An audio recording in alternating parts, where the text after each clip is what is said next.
सदन कसाई नाम सुना है? श्री जगन्नाथ महाप्रभु के भक्त श्री सदन कसाई। सदन कसाई जो थे वो मांस बेचते थे, यही उनका काम था। एक बार ऐसे तराजू में तोलते थे मांस को, तो जब मांस का विक्रय कर रहे थे तो उनको पता नहीं चला, वो भार की जगह शालिग्राम जी को रखते थे।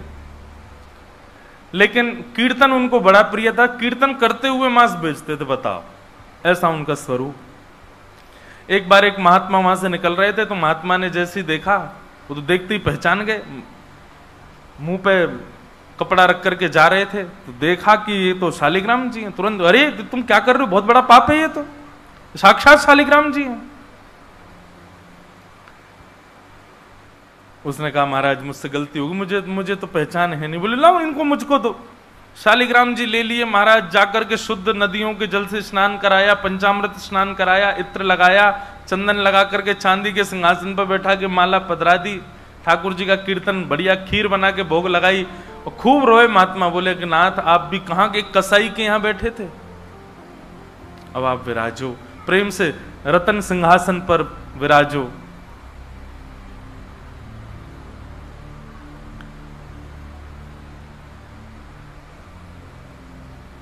ठाकुर जी विराज गए। रात्रि को महात्मा के स्वप्न में आए, और स्वप्न में आकर के बोले सुनो, सुबह होते ही हमको ले जाओ और हमको वो सदन कसाई के पास छोड़ के आओ। महात्मा बोले वहां प्रभु मांस बेचता है, वो आपको तोलता है, तोलने के लिए भार बना करके रखता है, आप उसके यहां क्या करेंगे? ठाकुर जी कह रहे हैं हम जितना कह रहे हैं उतना करो बस। बोले नाथ ये तो वेद विरुद्ध हो जाएगा, ये तो शास्त्र विरुद्ध हो जाएगा, मैं आपको कैसे वहां छोड़ के आ सकता हूं? आपको वहां क्या सुख मिल रहा है? वो शुद्ध नहीं, पवित्र नहीं, उसका स्थान अच्छा नहीं, मांस विक्रय करने वाला व्यक्ति, महापापी व्यक्ति, वहां क्यों जाना है आपको? ठाकुर जी बोले कहीं पर हमको स्नान करने में सुख मिलता है, कहीं हमको सिंहासन पर बैठने में सुख मिलता है, कहीं भोजन करने में सुख मिलता है, कहीं माला पहनने में सुख मिलता है, सदन कसाई के हमको लुढ़कने में सुख मिलता है। उसके तराजू में जब वो तराजू से तोलता है तो हम इधर उधर लोटपोट होते हैं, हमको उसमें बहुत आनंद आता है, हमको छोड़ के आओ उसके पास ही। और वो मांस विक्रय करता है, चलो जो भी है, लेकिन जब उसके यहाँ तोला जाता है और वो तोलते समय हम लुढ़कते हैं तो वो कीर्तन गाता है, वो मुझे बहुत अच्छा लगता है, मुझे उसके पास छोड़ के आओ। न जाने कौन से गुण पर दयानिधि रीझ जाते। कभी कभी हमको ऐसा लगता है कि कुछ ना कुछ करते रहो बंधुओं, किसी से तो रीझ जाएंगे ठाकुर जी, कभी तो रीझेंगे, कभी तो उनको कोई ना कोई चीज तो भाएगी हमारी। इसलिए आशा मत छोड़ो, लगे रहो, कुछ ना कुछ करते रहो। पर एक बात, चतुराई से नहीं, जान करके नहीं, बिना जाने भोले बनकर, सहज बनकर के करते रहो, ना जाने किस भाव से रीझ जाए। सदन कसाई के पास महात्मा वापस आ गए और आकर के शालिग्राम जी देने, सदन कसाई बोलो नाथ यहां क्यों ले आए इनको दोबारा, यहां तो मांस बिकता हूं मैं, बहुत गंदा स्थान है ये। बोले धरो इनको अपने पास ही। ठाकुर जी रात में स्वप्न में आकर के कह के गए कि उनको तुम्हारे संग ही रहना है। मुझे कथा पढ़ते समय लग रहा था सदन कसाई की क्या स्थिति हुई होगी जब महात्मा ने कहा कि ठाकुर जी ने स्वप्न में आके कहा कि उनको तुम्हारे पास ही रहना है। हाथ पांव कांपने लगे, नेत्रों से अश्रुधार गिरने लगे सदन कसाई के। मन में विचार करते हुए कहता है कि मैं इतना पापी, इतना गंदा इंसान, और ये ठाकुर जी मुझसे मिलने के लिए मेरे पास चले आए। मैं इनके लिए इतना भी नहीं कर सकता कि ये दूषित काम ना करूं। ज्यादा से ज्यादा क्या होगा, भोजन ही तो नहीं मिलेगा मुझे, धन ही तो नहीं कमाऊंगा, लेकिन इससे बड़ा और धन क्या चाहिए कि ठाकुर जी मेरे से मिलने के लिए व्याकुल हो रहे हैं।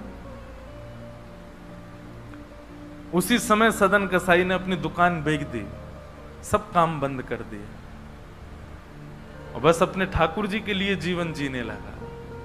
आप मुझसे मिलने के लिए तड़प रहे थे नाथ, अब मैं तड़पूंगा आपसे मिलने के लिए, मैं आऊंगा आपसे मिलने के लिए। और निकल पड़े सदन कसाई जगन्नाथपुरी की ओर। पूछा लोगों से, कहां है पुरी? लोगों ने दिशा बता दी। बोले वहीं विराज रहे हैं जगत के नाथ, वहीं विराज रहे हैं साक्षात नंदन नंदन। एक बात बताएं बंधुओं, सतयुग, त्रेता, द्वापर, कलयुग, 4 युग हैं। सतयुग के पूज्य ठाकुर जी, अर्चनीय ठाकुर जी हैं श्री बद्रीनाथ भगवान। सतयुग के जितने भी लोग हैं उनकी मनोकामना पूर्ति हो, उनकी सिद्धि पूर्ति हो, उनकी अर्चना का केंद्र हो, उनकी साधना का केंद्र वो बद्रीनाथ ही है। इसलिए बद्रीनाथ जब जाते हैं तो वहां हमको सामान्य कलयुगी व्यक्ति वहां रुक नहीं पाता ज्यादा दिन। एक प्रैक्टिकल है, अगर आप बद्रीनाथ में ज्यादा टिक नहीं पा रहे हो तो इसका मतलब है कि आप पूर्ण रूपेण कलयुग ने आपको जकड़ रखा है। वो लोग बुरा ना माने जो लोग बेचारे नहीं रुक पाते वहां पे। भले ही चाहे कुछ हो, ऑक्सीजन कम हो जाएगी, ब्लड प्रेशर हाई हो जाएगा, सांस नहीं आएगी। और महाराज कई लोगों को मैंने देखा है, अपना अनुभव किया है, बद्रीनाथ जाते हैं, कमरा में घुसे नहीं कि उनको पता नहीं क्या ऐसा हुआ पकड़ लेता, वो दर्शन तक नहीं जा पाते। वो बस एक ही रट लगाते हैं, हमको वापस भेजो, हमको वापस भेजो, हम रुक नहीं पाएंगे यहाँ पे। तो बद्रीनाथ जो है ये सतयुग का स्थान है, सतयुग का धाम है, सतयुग के लोगों का पूजा का, अर्चना का केंद्र है। त्रेता का स्थान है श्रीरंगम और रामेश्वरम। श्री राम जी के अर्चनीय ठाकुर जी हैं श्री रंगनाथ भगवान, शेष शैया पर जो ऐसे पौड़े हैं। श्रीरंगम त्रिचिरापल्ली में, कावेरी के तट पर, वहां पर श्रीरंगम, ये त्रेता के ठाकुर जी हैं। और द्वापर का तीर्थ है द्वारिका। द्वारिकाधीश ये द्वापर के ठाकुर जी हैं, द्वापर के लोगों के अर्चना के और पूजा के, साधना के, मनोकामना पूर्ति के केंद्र के स्थान श्री द्वारिकाधीश। और कलयुग के अर्चनीय ठाकुर जी हैं श्री जगन्नाथ महाप्रभु, श्री जगन्नाथ महाप्रभु। इसलिए आपको कहीं कहीं कलयुग दिख जाएगा जगन्नाथपुरी में। चले जाओ बीच साइड पे, ऐसा लगेगा दूसरा गोवा है क्या, कहीं कहीं। क्यों? आपको कलयुग में जैसा स्वभाव का व्यक्ति होता है वैसे हर स्वभाव का व्यक्ति आपको जगन्नाथपुरी में जरूर मिलेगा। खाने पीने वाला भी मिल जाएगा, बाकी के सब व्यसन करने वाला भी आपको जगन्नाथपुरी में जरूर मिलेगा। और श्री जगन्नाथ महाप्रभु उन पर भी कृपा करते हैं क्योंकि कलयुग के ठाकुर जी। एक बार किसी के मन में संशय उत्पन्न हुआ कि जगन्नाथपुरी जैसे तीर्थ में, धाम में ये सब कैसे? ठाकुर जी बोले तुमको तो अभी दिख रहा है, आगामी समय में तो इससे भी बुरा हाल होने वाला है, मुझे तब भी कृपा करनी पड़ेगी। तो कलयुग के ठाकुर जी हैं महाप्रभु जगन्नाथ जी। सदन कसाई निकल पड़ा जगन्नाथपुरी की यात्रा पर। बस बार बार उसके मन में एक ही भावना आती है, आप मेरे से मिलने के लिए तड़पे थे, आप मेरे पास रहने के लिए तड़पे थे, मैं आऊंगा आपसे मिलने के लिए। और निकल पड़ा। कीर्तन की टोलियां जा रही हैं, वैष्णव जन नाचते गाते हुए जा रहे हैं। जैसे जैसे वैष्णवों की टोलियां और कीर्तन की टोलियां निकलती हुई देखे सदन कसाई, उसका मन हो कि मैं भी चला जाऊं। तो जो लोग पहचानते थे वो लोग कह देते थे, अरे कसाई है ये। तो सब लोग उसको कहते, भाई तुम हमसे दूर चलो, हमारी टोली में चलोगे, हमारे संग बैठ के खाओगे पियोगे, हम सब अपवित्र हो जाएंगे। जिस मार्ग पर सब लोग चल रहे हैं सदन कसाई, उस मार्ग से उतर करके चल रहे हैं। कहीं मैं इस मार्ग पर चलूंगा, मेरे चलने से मार्ग अपवित्र हो जाएगा। और स्मरण कर रहे हैं महाप्रभु श्री जगन्नाथ जी का। चलते चलते बंधुओं, मुझे ऐसा लगता है आजकल तो ऐसे चित्र हो गए हैं, हम लोग कहीं भी दर्शन कर लेते हैं महाप्रभु जी का। उस काल की बात है जब चित्र भी नहीं होते थे, तो कई लोग तो पहली बार ही जगन्नाथ जी को देखते थे। कैसा स्थिति होती होगी उन लोगों की, कैसा भाव रहता होगा उन लोगों का। सदन कसाई चलते जा रहे हैं, एक मार्ग से उतर करके चल रहे हैं, निष्ठुर मार्ग पर चल रहे हैं और बस स्मरण कर रहे हैं श्री जगन्नाथ महाप्रभु का। चलते चलते चलते एक नगर में पहुंचे, रात्रि का समय हो गया, शाम का समय हो गया। तो एक भवन बना था, घर बना था, उसी के बाहर ही सदन कसाई बैठ गए। सदन कसाई का रूप बहुत सुंदर था। नेत्र, उनके केश, उनके मुख की आकृति, उनकी भुजाएं बहुत सुंदर थे। भले ही कसाई थे पर सुंदर थे। तो जिस भवन के बाहर बैठे, वहां भवन की अंदर एक गृहिणी वो निकल करके बाहर आई, और उसने जैसे ही सदन कसाई को देखा, उसका मन आ गया उन्हीं के ऊपर। शाम का समय, सदन कसाई को लोभ देने लगी और उसने इशारा करके कहा कि भीतर आ जाओ। तो सदन कसाई ने उसकी ओर देखा और उनके मन में तो बस जगन्नाथ जी बैठे हैं, कोई ऐसा भाव तो दूषित था नहीं। उन्होंने इशारा कर दिया, कुछ इशारा किया, और उस इशारे को उस कन्या ने, उस महिला ने ऐसा समझा कि मानो ये कहना चाह रहे हैं कि तुम भीतर जाके पहले अपने पति का वध करो, तब मैं रहूंगा तुम्हारे साथ। और बंधुओं एक बात बताएं, विषय जब माथे पर बहुत तीव्रता से चढ़ता है ना, वासना जब बहुत तीव्र चढ़ जाती है, तो व्यक्ति ये भी विचार नहीं करता मैं क्या कर रहा हूं। वो कितनी भी कथाएं सुन रहा हो, कितनी भी कथाओं में जा रहा हो, पर विषय जब उसके हृदय में होता है तो वो बिल्कुल विवेक शून्य हो जाता है।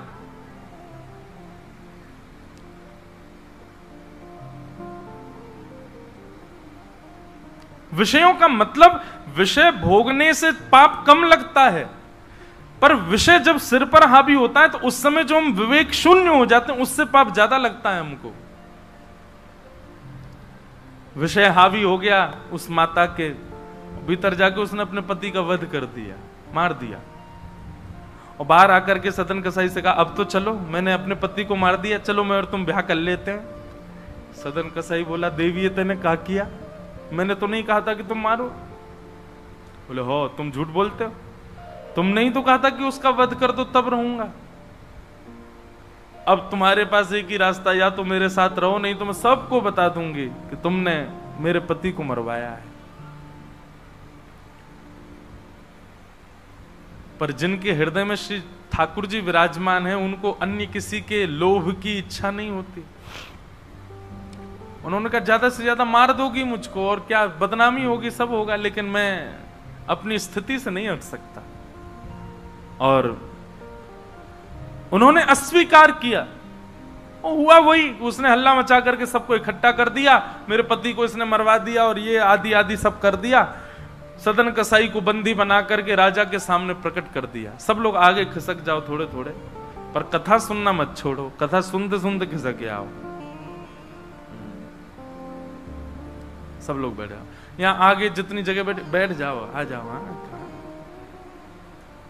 खूब जगह है, आप लोगों को हम देखेंगे, बस नाक, आज नार में बाम लगा लेना शाम। बैठ जाओ, देखो कितनी जगह हो गई पीछे। बोलो वृंदावन बिहारी लाल की। चल ना रहे हैं ऐसा लग रहा है। तो सदन कसाई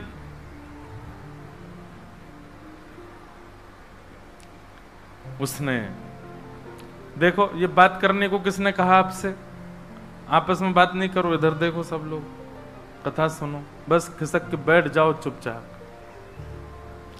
श्री जगन्नाथ महाप्रभु की।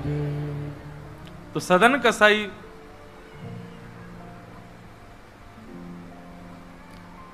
राजा के यहां उसको प्रस्तुत कर दिया, बंदी बना दिया, और बंदी बना करके कहा कि आप स्वीकार करते हैं कि आपने ये अपराध किया है इनके पति को मारने का। सदन कसाई कुछ नहीं बोला। बोले क्योंकि पक्ष तो पूरा उन्हीं की तरफ जाने वाला, मैं कितना भी मना करूं, मैं सफाई क्या दूंगा, मैं कैसे प्रस्तुत करूंगा, मैं विवाद कैसे करूंगा। वैष्णव का स्वरूप होता विवाद में नहीं पड़ता। वो चुपचाप खड़े रहे, बस मुस्कुराते रहे। बोले अब सत्य तो ठाकुर जी जानते हैं, मैं अब आपको कैसे बताऊं कि मैंने नहीं किया।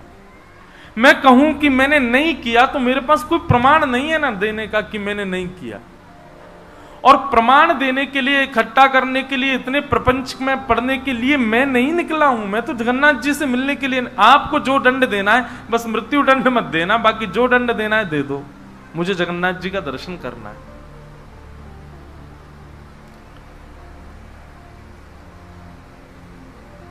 राजा ने सदन कसाई की बात तो मानी कि मृत्यु दंड तो नहीं दिया, पर कहा कि जिन हाथों से तुमने उस व्यक्ति का वध किया उन हाथों को हम काट देंगे। सदन कसाई बोले मैंने एक बार एक कथा में सुना है कि श्री जगन्नाथ जी की भी भुजा नहीं है, लो काट दो। जैसे मेरे स्वामी वैसा मैं, और अपनी दोनों भुजाएं आगे कर दी। मेरे स्वामी भी तो ऐसे ही रहते हैं। अच्छा, एक बार की बात है, गोस्वामी तुलसीदास जी दर्शन करने गए जगन्नाथ जी का, और जैसे ही जगन्नाथ जी को देखा तुरंत नेत्र बंद कर लिए। बोले राम राम राम राम जी, मैंने क्या देख लिया। तुरंत बाहर निकल करके आए, भागे मंदिर से दूर। किसी ने रोका, बोले क्या हो गया गोस्वामी जी? बोले ये मेरे ठाकुर जी हैं ही नहीं। कैसे ठाकुर जी? इनकी तो आंख पिघल गई, मुख पिघल गया, हाथ पिघल गए, पैर है नहीं, ये मेरे ठाकुर जी कैसे? मैं तो अभी रात में तो कहीं नहीं जा सकता, पर सुबह होते ही चला जाऊंगा, मैं जीवन में कभी नहीं आऊंगा। इतने ज्यादा भयभीत हो गए। रात्रि में गोस्वामी जी जैसे ही सोए तो महाप्रभु जगन्नाथ जी उनके स्वप्न में आए, धनुष बाण हाथ में लेकर के राघवेंद्र सरकार प्रकट हो गए।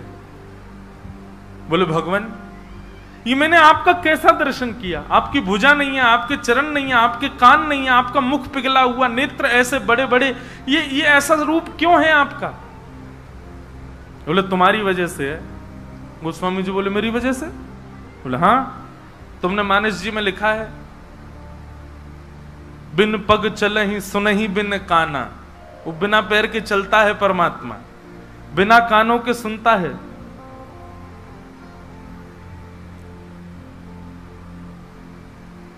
निज कृत कर्म करहु विधि नाना। बिना हस्त कमल के कई सारे काम कर देता है। अब आपके पास दो ही तरीके हैं, या तो हमारे इस रूप को स्वीकार करो, नहीं तो चौपाई को जाके मिटा दो मानस जी से। तब गोस्वामी जी को भेद पता चला। जय हो भगवान, क्षमा करो मुझे, मैं तो आपके रूप को जान ही नहीं पाया। तो अगले दिन दर्शन करने गए, तब वही रूप, बिन पग चलहि, बिना पैर के चलते हैं। और ऐसे कोई दुनिया का ठाकुर नहीं चलता जैसे जगन्नाथ जी चलते हैं। कोई भी ऐसा प्राचीन मंदिर आप बताओ जिसका ठाकुर निकल के बाहर आता हो, पूरे वैष्णवों के मेला के साथ में चल के जाता हो, एकमात्र श्री जगन्नाथ जी। और सुनो, आप लोग कभी दर्शन करना, श्री जगन्नाथ जी मंदिर में जाओगे तो जो गरुण स्तंभ है, जहां पर गरुण जी विराज सब लोग गले मिलते हैं, वहां पर उस गरुण स्तंभ के पीछे भोग घर है ठाकुर जी का। ठाकुर जी का जो प्रसाद है वो वहां रखा जाता है, गरुण स्तंभ के पीछे। और श्री जगन्नाथ जी कहां बैठे? भीतर गरुण स्तंभ वाला सभागृह, फिर उसके बाद एक सभागृह और है, फिर तीसरे गर्भगृह में वहां जगन्नाथ जी बैठे हैं। मतलब जगन्नाथ जी से और जगन्नाथ जी का जो भोग घर है, जहां पर भोग रखा जाता है, वो कितना दूर है? 1 2 3 तीसरी बेड़ी पार करके है। और आप कभी भी देखना, महाप्रसाद का भोग वहीं लगता है। ठाकुर जी को इतनी दूर रखा जाता है भोग, क्यों? बोले महाप्रसाद रखने के बाद में, और मंदिर जब बंद हो जाता है थोड़ी बहुत देर के लिए, हम खुला भी रहे, वैष्णव दर्शन करें, भोग घर का किवाड़ खोल देते हैं। इतनी दूर से ठाकुर जी कैसे भोग लगाते हैं? बोले आजान बाहु है ना, ऐसे भुजा करके ऐसे भोग लगाते हैं ठाकुर जी, लंबी लंबी भुजाओं से, अपनी भुजाओं से भोग लगाते हैं। तो बिना हाथों के सब क्रिया कर रहे हैं, बिना कानों के सुन रहे हैं, बिना पैरों के चल रहे हैं। सदन कसाई ने अपने दोनों हाथ आगे किए और राजा के दूतों ने उनके हाथ काट दिए।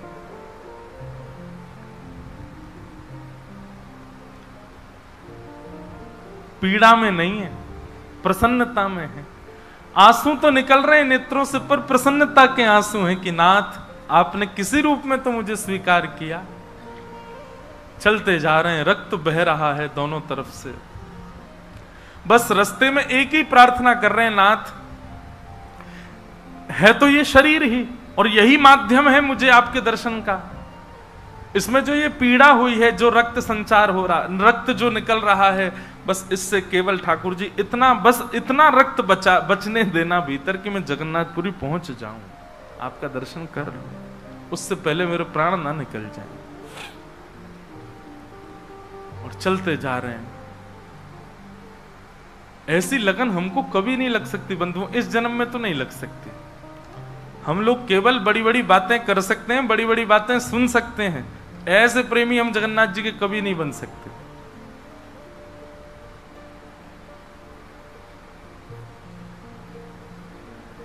अरे हमारा कोई छोटा सा काम बिगड़ जाए तो हम जगन्नाथपुरी ना जाएं? अरे महाप्रभु जी ने तो मेरा ये काम बिगड़वा दिया। यहां तो हाथ पांव कटवा देते हैं वैष्णव ठाकुर जी से मिलने के लिए। सदन कसाई जैसे ही श्री क्षेत्र में उन्होंने प्रवेश किया, और जैसे ही प्रवेश किया ब्रह्म वेदी पर श्री जगन्नाथ जी झूमने लगे। पुजारियों ने जाकर के कहा, महाप्रभु जी आज्ञा करें, आप इतने प्रसन्न क्यों हैं? बोले मेरा एक भक्त आया है, वो बेचारा बहुत कष्ट में है, आप लोग तुरंत पालकी लेकर के जाइए और उसको लेकर के आइए यहां पर।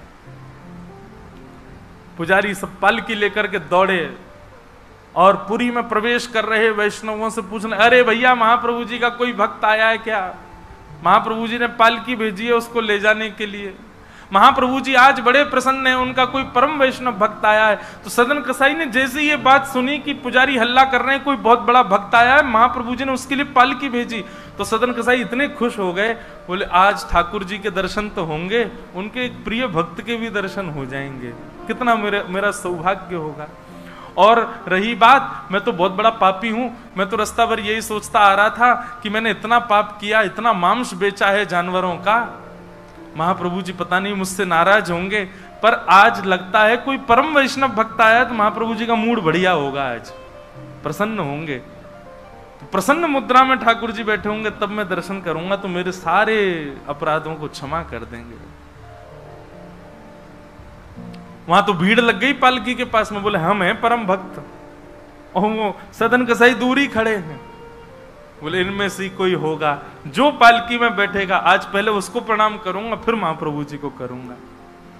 वहां तो इतनी भीड़ लग गई कि पंडा पुजारी पालकी लेके जान बचा के भागे वहां से, क्योंकि सबको लगता है कि हमसे बड़ा भक्त तो कोई है ही नहीं। पालकी खाली लौट करके आ गई। महाप्रभु जगन्नाथ जी बोले तुम खाली आ गए, लेके नहीं आए उनको?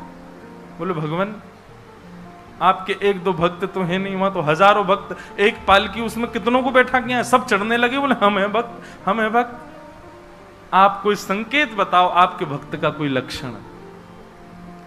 श्री जगन्नाथ प्रभु के नेत्रों सजल हो गए, बोले मेरी तरह उसके भी हाथ नहीं है, जो आया है वही है मेरा भक्त, उसको लेके आओ।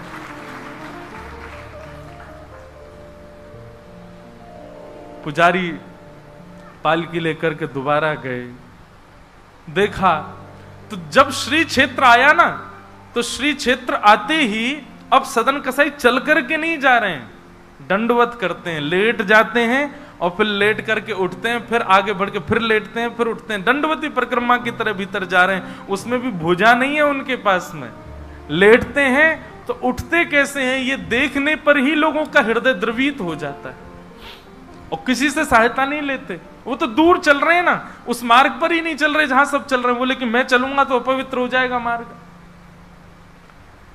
एक सर्प के भांति जैसे रिगड़ के सर्प चलता है, ऐसे सदन कसाई आगे बढ़ रहे हैं, और प्रसन्न मुद्रा में मैं महाप्रभु जी से आज मिलूंगा। पुजारियों ने जाकर के जब उनकी स्थिति को देखा, कोई अपने नेत्रों के आंसुओं को रोक नहीं पाया। बार बार महाप्रभु जगन्नाथ जी को प्रणाम करें, कितने दयालु हैं नाथ, कितने कृपालु हैं आप। सदन कसाई को जाकर के पुजारियों ने उठाया, बोले चलो महाप्रभु जी ने तुम्हारे लिए पालकी भेजी। सदन कसाई बोले आपको कोई गलत सूचना मिल गई, मैं नहीं हूं वो भक्त जो इसमें। बोले नहीं तुम ही हो, ठाकुर जी ने आज्ञा करके भेजा है। सदन कसाई बोले अगर मैं पालकी में बैठा तो मेरे अभी प्राण निकल जाएंगे, आप सबसे प्रार्थना है मेरी, मैं महाप्रभु जी की आज्ञा स्वीकार करता हूं, मैं आपके संग चल दूंगा, लेकिन पालकी में नहीं बैठ सकता। चलने लगे। बस इसी बात से प्रसन्न है कि महाप्रभु जी ने मुझे स्वीकार तो किया। और जैसे ही सिंह द्वार पर पहुंचे और दंडवत करते ही जैसे ही श्री पतित पावन भगवान, सिंह द्वार पर ही श्री पतित पावन भगवान है, बाहर ही उनका दर्शन हो जाता है। उनको देखा, देखते ही बोले ये पतित पावन भगवान है, श्री जगन्नाथ जी के ही समरूप हैं, पहले इनका दर्शन करते हैं फिर जगन्नाथ जी का दर्शन होता है। जैसे ही दंडवत किया, अभी तक तो उनको ग्लानि नहीं थी कि मेरे हाथ नहीं है, पर अब दंडवत करते समय उनको तनिक एक ग्लानि सी हुई, काश मेरे हाथ होते तो मैं भी ऐसे दंडवत करता, दोनों भुजाएं आगे कर लेता। और इस भाव से जैसे जो शेष भुजा थे थोड़े से, उनको आगे करके रुदन करने लगे सदन कसाई। इतने में ही उनके भुजा निकल करके आ गई और ठाकुर जी ने भुजा प्रदान करके उनके दंडवत को स्वीकार किया। श्री जगन्नाथ महाप्रभु की। ऐसे महाबाहो, ऐसे हमारे महाप्रभु श्री जगन्नाथ।